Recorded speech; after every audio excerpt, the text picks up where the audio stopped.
Morning and welcome to the House of Wellness. I'm Lavinia Nixon. I'm joined by breathwork and yoga instructor Flip Shelton. Hi, Flip. Hi, Livo. Along with pharmacist and master herbalist Gerald Quigley. Hello. I am with Radio Royalty. Royalty. It is amazing to be here with both of you. Well, Thank you. I'm excited because I feel like I'm surrounded by excellence with Oh. the com games Yes. on. Well, isn't Loving it it. amazing? Isn't it amazing? Incredible. And it just, you've just got to admire the dedication. And you've both got athletes in the family with your young blokes. I'm an athlete.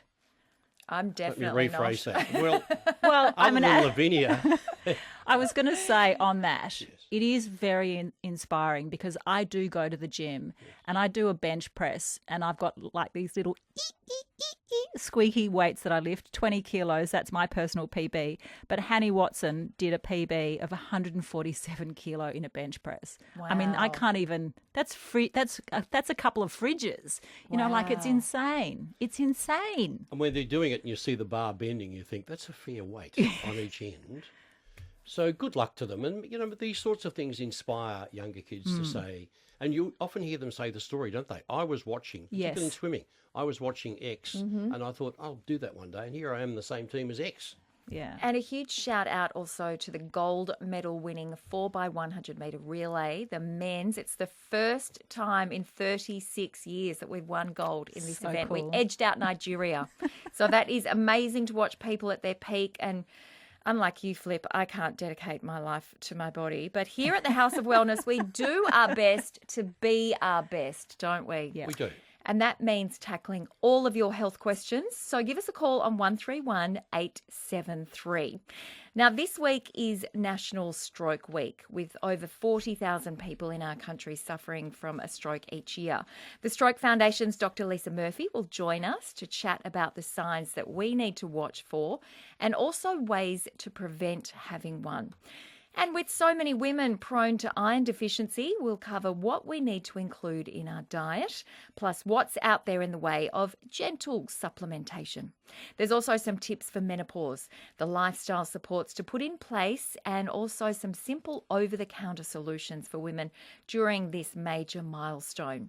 And for those with us with bathrooms cluttered with products, my husband just bought me a whole new shelving thing so I can shove all my stuff into it. It's still not enough room, Gerald. Where does he put his? I don't know. He gets the bottom shelf. You got the spare on If he's suite. lucky. Well, we have found one multi-purpose skincare solution for the whole family. Ranges from bub to mum. Next up, the common signs of having a stroke, right here on the House of Wellness. We are tackling a huge topic right now. Over 400,000 Australians are currently living with the after effects of a stroke, yet more than 80% of these could have been prevented. Dr. Lisa Murphy is the CEO of the Stroke Foundation. She's joining us today on the line for National Stroke Week. Hello, Lisa. Hello and good morning. Thank you. Well, first up, let's start with the very basics. What exactly is a stroke and how much damage can it cause? So you can think of stroke like a brain attack. And it happens when the blood supply to the brain is suddenly stopped. And that can be because it's the brain, there's a blood clot or a blood vessel in the brain bursts and bleeds. So the blood clot one's called an ischemic stroke and the bleed one is called a hemorrhagic stroke. So there's kind of two types of stroke. And when a stroke strikes, it attacks up to 1.9 million brain cells every minute. So you can imagine that the damage happens very fast and it can also be permanent. And if you think that the brain controls absolutely everything you do, depending on what part of the brain is affected, that depends on the impact of the stroke. So people can lose their movement, their speech, their vision, their memory, almost anything really. Lisa, your theme for this year is fast superheroes, which I love. It recognises the people who spotted the signs of stroke and called an ambulance. So what actually makes up the fast signs? Great question. It's a test we use to help people recognise a stroke and also what to do if somebody has a stroke. So we'll run through those fast signs. So F is for face.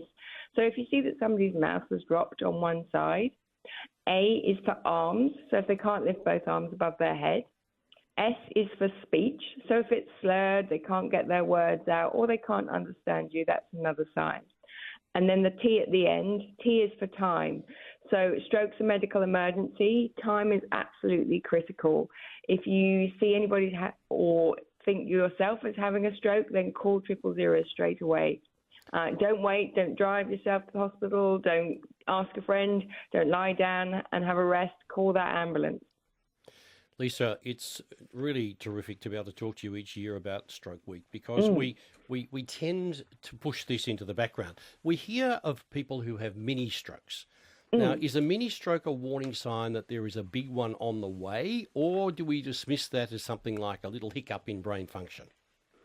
Absolutely, do not ignore it. So a mini stroke, otherwise known as a TIA, transient ischemic attack, as you said, is really a warning sign that there is a bigger one on the way. And it gives you that opportunity to do something about it. So please go and see your doctor, go to the hospital, and they can investigate and find out why that might have happened and provide you with a plan to reduce your risk of stroke. If you've had a mini stroke, your risk of having a full-blown stroke is big. Okay. Well, actually, Lavinia did say at the top of the segment that 80% of strokes can be prevented. So how do we actually prevent a stroke? So that's good news. 80% is a huge proportion, and acknowledging that not all stroke can be prevented.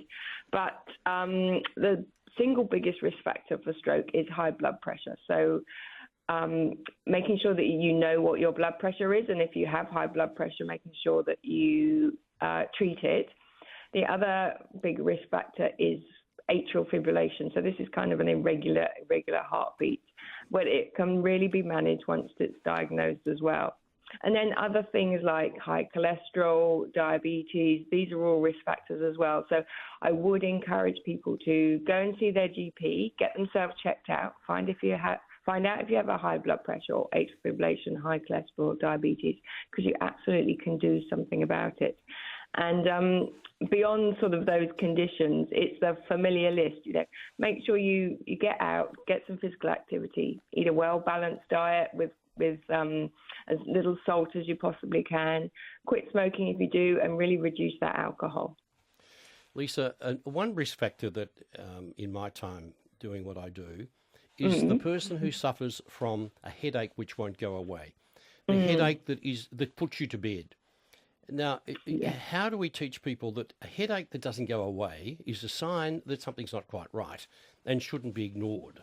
At what stage does a thumping headache, not a migraine, I'm talking here about a thumping, well, it could be a migraine, but do we tend to push those back and say, look, it's just a headache? We do, and I think we tend to put a lot of things back and say, oh, it's just this, I'll just go and lay down. A headache is an indication of high blood pressure and also a stroke that's happened. So I would encourage people, if something's not normal for you, then it's not normal for a reason and you need to go and seek help. So yes, don't ignore these things. Do take them seriously and go and see your GP if you're getting regular headaches, because it might be that your blood pressure's high, and that's the sort of first sign that you really, really do need to do something about it. A couple of months ago, Lisa, you had a public consultation for draft updated stroke guidelines. What do you expect in a public consultation atmosphere? What do you expect the public to be able to offer? Really, if you're not a health professional, we want to understand what these changes would mean for you and what you need to understand if these changes happen. So we talk about co-design with people with lived experience. So there's no point a load of health professionals designing or a guideline or a policy unless it's going to be able to be used and implemented by the people, the end users, the people in the community that use things. So it's so important that we get feedback and information on anything that we want to change in the health system. Wonderful. Lisa, who most commonly does suffer from a stroke? Great question. So older Australians, older people are more likely to have a stroke. But I think the key message here is it's not just older people. Anybody can have a stroke. babies, children, and young adults. So a quarter of strokes happen to those under the age of 65. So working age people who've got young families, they're just starting out in their career. So yes, it is more common as you get older, but it's not uncommon in younger people, and younger people just are not expecting to have a stroke. So being aware that younger people can have a stroke is really important, because if you're not sort of thinking about it, you're going to miss those signs and symptoms, and people aren't going to get to hospital and get the treatment they need. So the take-out message from this conversation is to do the best you can for your body through good eating, regular exercise, quit smoking, and don't ignore those symptoms. Yes, and go to your GP and get a health check. If you know what your numbers are, you can do something about it. If it's all fine, then brilliant, carry on. But a lot of the time, some of these risk factors are silent, like high blood pressure and high cholesterol. So you just don't know they're there. Stats are important, Lisa, and I know that we've got numbers currently, but how does the trend look compared to, say, 10 years ago? And where do you expect us to be in, say, 5 or 10 years' time with the risk factors, the number of people who suffer from a stroke and the number who recover? Yes. And the Tatslodo numbers, if you've got them as well. Very funny. So we, as we were discussing, stroke is something that older people get, and people are living longer. And we are getting more people in the world. So the actual numbers of stroke are going to go up. And we have projected, we did a big analysis 2 years ago, we projected that by 2050, so that's not 10 years' time, but a few more, we're going to reach 72,000 people having a stroke every year. And I think on top of that, the way we're going with our reliance on processed food, our inactivity, with those being such big risk factors for stroke at the moment, because we're not doing anything about it, those strokes that happen because of things like high blood pressure, obesity, high cholesterol and diabetes, those are only going to go up. So, the time is now to act on prevention, and we need to really take that message seriously. Which is why it's so crucial to have these conversations. Thank you so much, Dr. Lisa Murphy, who's the CEO of the Stroke Foundation. We appreciate your time and your expertise. Not at all. If you'd like more information on National Stroke Week, you can head to strokefoundation.org.au. John has called in from 5 Dog. He's got a question. Morning, John. Hi, John. Good morning. Yes, help? look, I've been on prednisone for over a year, just treated for polymyalgia.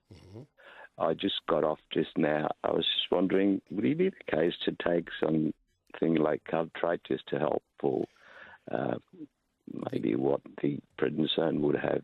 No, prednisone's an anti-inflammatory, very powerful anti-inflammatory, John. So you're better looking at an alternative to that in the herbal range. And there's lots of them. There could be curcumin or turmeric. There's a wonderful herb called Biota orientalis, which is a very powerful anti-inflammatory. If you speak to your local pharmacist, particularly the one that you see, make sure that any recommendations don't interfere with regular medications you might be taking. But there are lots of herbal options that are very, very effective and have got the proof to reassure you as well. So calcium, yeah, look, it's just we blokes don't need as much calcium as women do. Use the anti-inflammatory, and with a bit of luck, you'll never have to go back to the steroid. John, you've got a question? Yes. Thanks, John. Constipation. Yes. Should I use a remedy every day, or should I just concentrate on a smaller period? The important thing with constipation, John, is to identify why it's happening, because if remember, you're putting things in at one end and you're expelling waste at the other. So if you need to, first of all, to make sure that your food selections contain enough fibre. And Flip, we're talking about the sort of fibre that you might use in your muesli. Well, for me, I think it's the skin on, or the kiwi fruit with the skin on. Do you like kiwi fruit, John? Yes. Okay, well, here you are. Now listen carefully, make some notes. So when you're having your brekkie in the morning, whatever that might be, just chop up, first wash, please, and then chop up the kiwi fruit, leaving the skin on. Remove the sticker, because that's undigestible, I found out. And I can guarantee. Well, I can't guarantee for you, but I can guarantee for me that's a remedy. And what we learned, John, is that one of the most underrated things we can ever use is fibre. Because if we all ate enough fibre, we'd have half the gastrointestinal problems that we have today. And a lot of serious issues arise because of no fibre. Now, if you're in pain, John, your local pharmacy can give you something which will soften things to make it easier to pass emotion. If you get pain in the tummy, well, there's even something else that will fix that as well. But address the cause, look at your diet carefully, and everything will take care of itself. The other really important thing is hydration. Yes, and so water. make sure you're drinking enough. Because fibre swells, doesn't it? Yes, and then that can help the extraction. There you I go, know John. I'm meant to know this, but can you just tell me some foods that are high in fibre? Yes, all your fruits. So especially your pears, your apples, bananas are great. Rhubarb. Rhubarb, your prunes. Oats, your whole grain oats are really good. So just look to the natural foods. When you go into the supermarket, go left for me as it is and into the fresh food section and you'll be right. There you go. Good to know. Well done. Well, let's tackle the next problem. Okay. Talking Women about are constipation, more- which is common. isn't it? Women are more prone to iron deficiency than men. And this often occurs in those years when you are just at your busiest, raising children, trying to climb up that ladder at work. Gerald, what are some of the things that we might not know about iron deficiency? So, for example, what are some of the rarer and more common signs? A person with low levels of iron will often have brittle nails, often have poor energy, often just feel a little lightheaded every now and again. Fatigue is probably the most common, but what we need to do is make sure that whenever we have a blood test, we should have our iron checked because it's easy to ignore that. And often, having done that, surprisingly, many are told just go off and buy an iron supplement. Therein lies the link to constipation. Many of them contain a reasonably high dose of iron, which hits your tummy, and your tummy says, wow, look at this. It can either go down a diarrhea pathway or a constipation pathway.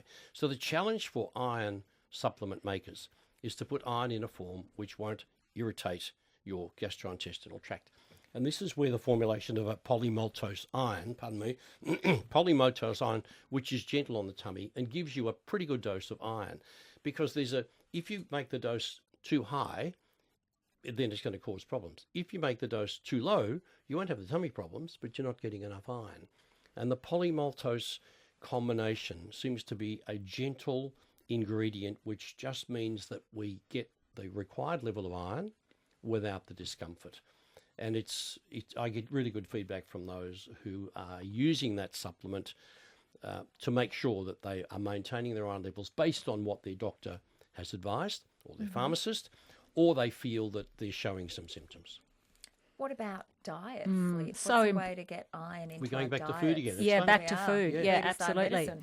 Well, your meats obviously are number one, and including liver and kangaroo, which is now more readily available if, they're quite intense foods to eat. Your poultries, your seafoods like your oysters and your sardines, your leafy greens, including parsley. Now, that is weight for weight a really good addition for iron. We obviously don't eat a lot of parsley, but you could make a gremolata with some walnut. So you've got all these, and obviously all your legumes, your chickpeas, your red beans, your black beans, and they're also full of fibre as well, which we were just talking about before. But it's not just about what you add as far as iron-rich foods go. You must add foods that are rich in vitamin C to increase the uptake of the iron. So it's good to have a little sip of orange juice Sip of while you're or- eating all those Sure. iron-rich foods. And back to the kiwi fruit, which we've just talked about before, your oranges, your mandarins. So when you're making your white bean salad, do an orange dressing. Yes. So when you're doing your tofu stir fry, add your broccoli. And very quickly, make sure if one of your children, particularly girls, says, I'm going vegan, I'm doing my best, I'm going to save the world, she will need iron. Absolutely. So much discussion at the moment about menopause, and probably more so than in the past. 3/4 of women going through menopause experience symptoms such as hot flushes and night sweats. Today we are looking at ways to help relieve this. Flip, I understand that this is an area that you've researched. What are some of the symptoms that we can expect when going through menopause? This is great that it's being more researched, because I think our parents or our mothers may not have had the benefit of this. But the research does tell us that 80% of women experience menopausal symptoms. So that's a huge number. And of these women, the hot flushes and the night sweats are the most common symptoms. 75% of women report that. But sleep disturbance, whether it's a mild disruption or insomnia, 60 to 70% of women experience that. And so then that dials back into the fatigue, moods, anxiety, and the brain fog, the irritability and the anxiety are also very common symptoms, dials back into the sleep, the quality of the sleep that we have. And that's obviously affected by the hot flushes and the night sweats. So it's this little spiraling situation that we have. So, that's the bad news. The good news is we can do a lot of stuff to minimise the impact. So how do we do that? How do we take care of ourselves? Well, one thing for sure, as a yoga teacher, I teach about 6 classes a week to women 45 plus. And so the yoga that I teach is very good on the nervous system. It down-regulates the nervous system. So it's a gentle flow. It's yin yoga. It's pranayama, which is breath work. So the breath work down-regulates the nervous system and cools us as well. Walking with a friend, swimming, these are what I call the gentle exercises, but we also need to do exercises that strengthens our bones and muscles, which is things that sort of disappear as we age. Food, we've talked a lot about food today, really important to eat food that supports us, that keeps the nervous system calm. And that also means, unfortunately for some, taking foods out and drinks out that are agitating or inflammatory. So your coffees and alcohol. Oh, not coffee, don't say that. I drink coffee, don't worry. That's the last frontier for me. I'm not giving that up. But I actually gave up alcohol 2 years ago because I found that it was such a disruptor for me, for my sleep and my thinking, and I wasn't bouncing out of bed in the morning. I'm a case study of one, but I do know for some other friends that have done that as well, that they feel better for it. So those 2 things are the key things that I would say: diet, exercise, and the lifestyle choices not to drink alcohol for sure. There's no doubt, is there, that women have become empowered to talk about menopause, and men are now willing to actually understand that this is a period of your partner's time where things may not quite be as comfortable as they are for all sorts of reasons. And one option is that if you feel that this is all becoming too much, you go and have a chat to your doctor, who will review your general health, very important, maybe suggest some hormonal involvement as well. But in the herbal world, it's really quite fascinating that we've got herbs which balance the highs and lows. So those hormonal fluctuations which are responsible for most of the symptoms you described, there are some clinically proven options which will make a difference, that probably the Rolls Royce of which is called black cohosh. Now, this isn't a magic pill, as in HRT is not a magic pill. But in many cases, that balance, that gentle balance, does make a big difference to the 2 main things, which is the heat, particularly, and the sleep. And they're the 2 things. You get sleep back, you regain control. Changes your life. Totally. And then you've got the food involvements as well, and we're learning so much. Everything you stick in your mouth either causes a problem or settles a problem. So we need to shift back to the things that we know settle issues, and the world's a happier place for everybody. But at least now we know you don't have to put up with it. You can, and some women, mind you, some women breeze through menopause, and that's absolutely wonderful.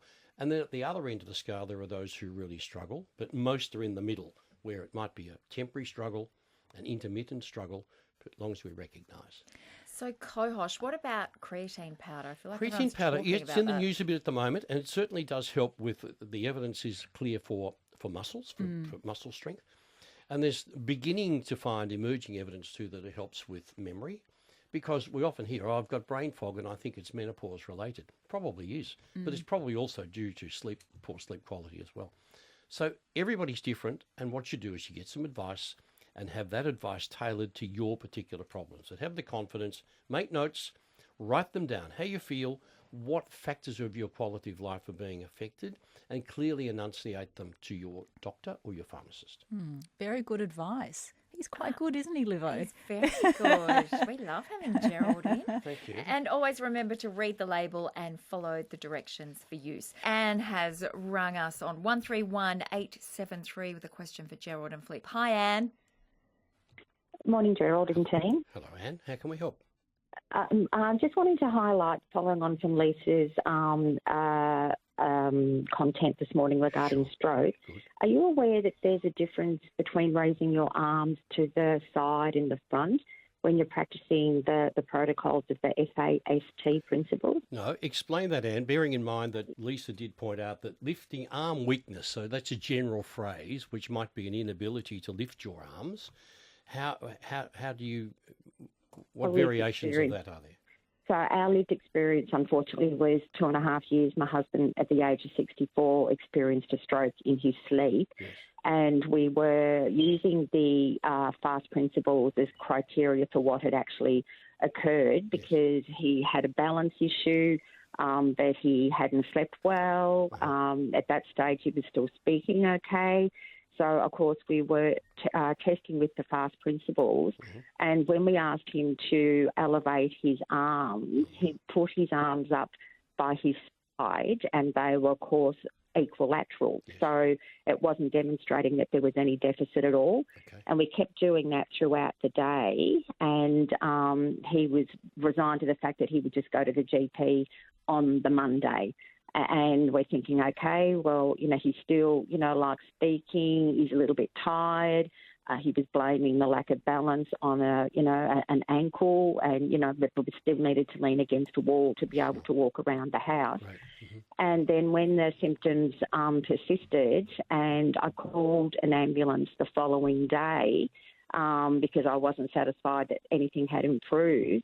And they said to me, the important thing is, when I said his both arms were equilateral, they said, no, that is the biggest mistake that people make, raising their arms to the side. They said it's critical and imperative that people must raise their hands in front of them. Yes. Okay, rather than the side. That is terrific. And what you've done, Anne, you've highlighted the fact that we blokes are pathetic. It'll get better. Don't worry about it. Well done, and I hope that everything has settled down. But look, thank you for the tip. Great So tip. just recapping those for people who have just tuned in, FAST is what you look at to Yes. see if someone's having a stroke. So Fast face is face. drooping, there's the F. Which is often just one side too. Arm weakness, Yes. which we've just And discussed. Anne has just said you're lifting your arms in front. Speech difficulty, Difficulty the talking, importance of time. and act straight away. Thanks, Now, Anne. Today, we are looking at multi-purpose skincare solutions for the whole family, and that's including both mum and bub.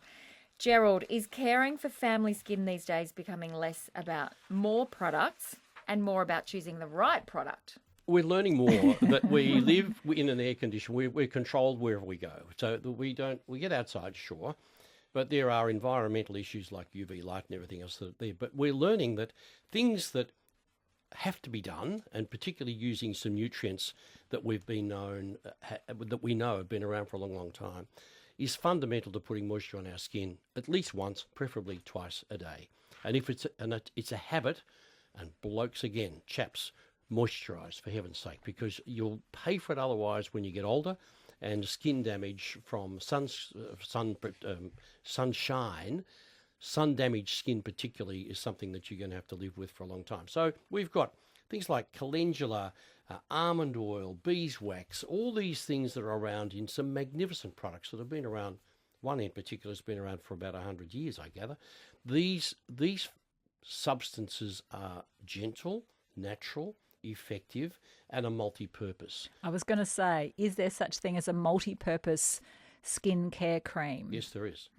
The secret is you've got to use it. Yeah, I'm thinking of my dad who just turned 90 last week. I'm not sure that he's ever used a skincare Well, product. he wouldn't. That generation, particularly blokes, I mean, that's sissy stuff. You don't use that. Yeah. But I bet he's had some issues with sunspots and things over the years, has he? Remarkably not, No? There you go. given his outdoor endeavours. And he's well hydrated, as he never drinks water. No. So get some advice on products that are reliable, they're multifunctional, so you can put them on faces and bodies as well. And many of these substances actually are incorporated into things like nappy change creams. So, focusing on that, what specific ingredients should you look for in a baby change cream? Calendula, zinc, protective, healing, moisturising. They're the three functions. Sounds good to me. Keep a bottom healthy. if it's good enough for baby's bum, it's good enough for my face, Exactly I reckon. right. Well, it's obviously got to be gentle. Yes. So there's the rationale. And that's what you often hear. Yes. So Good work. There you go. Well, add that to your new your cupboard. Do Your they cupboard, need to the new be cupboard that's been freshly free labelled. from fragrances? all and of that. Yes. colorants Well, and raw those things are. materials and- Yep. Mhm. And we're learning that the less is more in so many different ways. But if we just use the things that have got the evidence and the traditional evidence and the safety profiles, everything in the world's a happier place. Well, we have been discussing the Weleda Skin Food, a multi-purpose moisturiser for the face and body, and as Gerald mentioned, celebrating its 100th birthday this year, and also the Weleda Calendula Nappy Change Cream. There were so many calls we couldn't get to. If you've got a burning health question, just Google Ask Gerald and you'll be in touch, won't Yes, you, Gerald? even just a question. Doesn't have to be burning. There's a lift ad in the paper today featuring Ned Brockman, who's run 50 marathons in 50 days. An absolute legend. Incredible. Flip, thank you so much for joining us. What a great morning we've had. Thank you. As I said, radio loyalty. Please Love come it. back. See you in a few. Racing off to a soccer match with my son. See you next week.